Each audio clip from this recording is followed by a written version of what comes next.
ready for action. Nip it in the bud, we never relaxing. Outcast is everlasting. Okay guys, here we go with the second video on the cape construction. I'm getting ready to take this arm off because when I put the backpack on, the outer side of it like sits flush with that, with the shield, so I've got to rotate it a little bit, and I'm gonna have to take the whole thing off in order to make it happen. So the last look. At least for my first application of the putty, I'm starting to build the cape, and what you got to do with this green stuff, especially when you're doing a complex project like that. Like when you see new sculpts and stuff like that, that's not just from start to finish all in one go. You know, they do a bit and then they let it dry, because if you try and do too many things when you're sculpting this green stuff, you end up putting your fingerprints in it and stuff like that, and so it can get complicated. In fact, this was probably more than I should have done. I probably should have done it a side at a time. Excuse me. You see how it's lumpy? Well, that's no big deal. And I can't smooth it out because on the other side there's nothing to smooth it out too, so I've got to let it harden.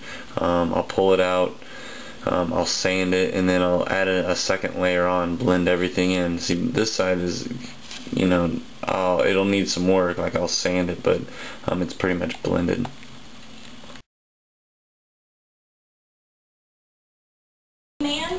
Okay guys, I just made a big mistake in the sense that I didn't make a video of what I've just did.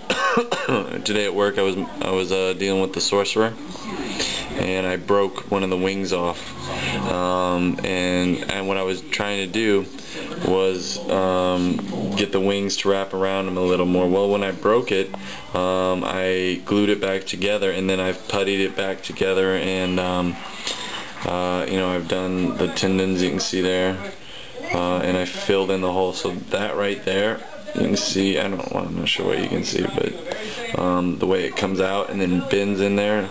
Whether I round it out, I don't know, but that's supposed to be, there's a big crack there, and I'm not sure if you can see it in there. Let me get a pointer. Okay, way back in there, that you can see where it was broken off. I had done this before, and so it held on pretty good. So that's right there. It looks like this is going to turn out pretty sweet.